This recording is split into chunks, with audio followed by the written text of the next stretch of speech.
हमें नाम दान देते हैं, हमें अपना निज नाम देते हैं। वही तो सार शब्द है जो हमें गुरु से प्राप्त होता है। और सार शब्द क्या है? लोग सार शब्द की बात करते हैं, किसे सार शब्द कहा जाता है? अरे सदगुरु का हर वचन सार होता है। क्या सदगुरु बेकार बात भी करते हैं? कुछ लोग मुझसे पूछते हैं कि कबीर साहब का सार शब्द क्या है।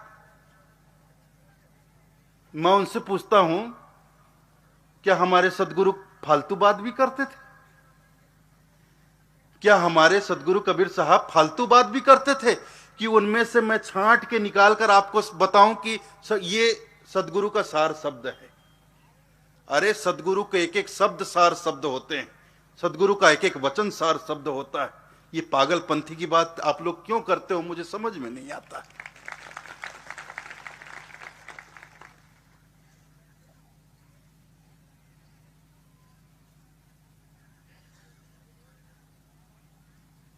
तो बख्शीश रूप में नाम मिलता है,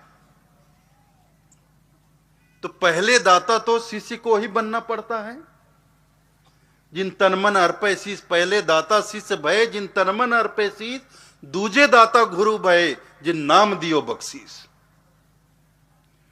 जब आप अपना तन मन, धन की कहीं कोई बात नहीं है, धन का तो नाम ही नहीं ले रहे हैं साहब। तो धनी धर्मदास जी साहब ने धन अर्पण नहीं किया सदगुरु साहब के चरणों में।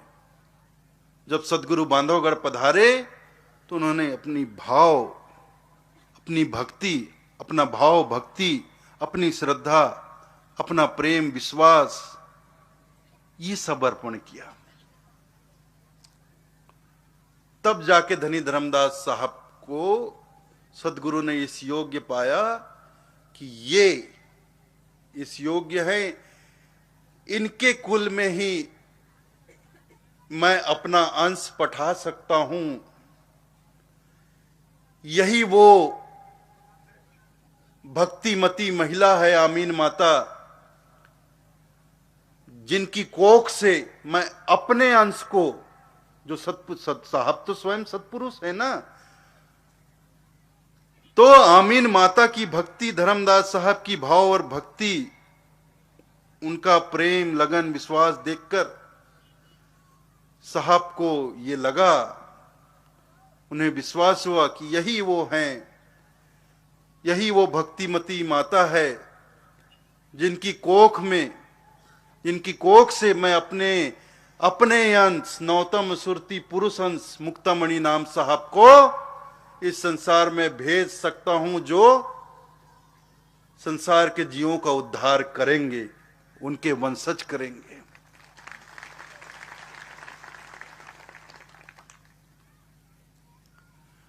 तब ये आशीर्वाद धर्मदास साहब और आमीन माता को प्राप्त हुआ और सदगुरु ने, सतपुरुष ने आमीन माता के कोख से अपनी नौतम सुरती, नौतम अंश वचन मुक्तामणि नाम, वचन वंश क्यों कहा जाता है? मुक्तामणि नाम साहब को वचन वंश क्यों कहा जाता है? मुक्तामणि नाम साहब का जन्म धर्मदास साहब आमीन माता के इंद्रिय संयोग से नहीं हुआ था। किसी भी बालक का जन्म संसार में स्त्री और पुरुष के संबंध से, इस नर और नारी के संयोग से ही होता है। लेकिन मुक्तामणि नाम साहब जो नौतम सुरती हैं, सतपुरुष के नौतम अंश हैं, उनका जन्म आमीन माता के गर्भ से सदगुरु के वचन के अनुसार हुआ था, सदगुरु के आशीर्वचन से हुआ था, आशीर्वचन से हुआ था। इसलिए मुक्तामणि नाम साहब को वचन वंश कहा जाता है। समझे? आज बात समझ में आई कि मुक्तामणि नाम साहब को वचन वंश क्यों कहा जाता है। बहुत से लोग पूछते हैं मुक्तामणि नाम साहब को वचन वंश क्यों कहते हैं। इसीलिए कहते हैं क्योंकि वो सतपुरुष के वचन से इस धरती पर आए, आमीन माता की कोख से आए। जब मुक्तामणि नाम साहब आए इस संसार में, तब साहब ने धर्मदास जी से कहा, इनसे होई हैं 42 वंशा, इनसे होंगे तुम्हारे 42 वंश। जो इस संसार में जीव का काज करेंगे, जो इस संसार में भरमे हुए भटके हुए जीवों को मेरा संदेश देंगे, मेरी जानकारी देंगे,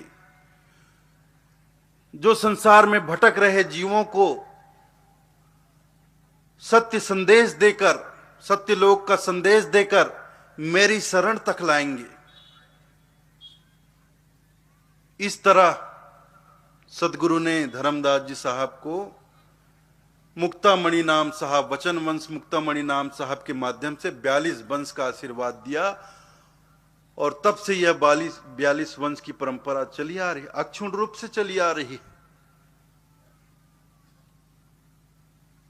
और इस 42 वंश कैसे पूरा होगा, ये भी सब साहब ने पहले ही कह दिया, कोई विवाद ही नहीं है।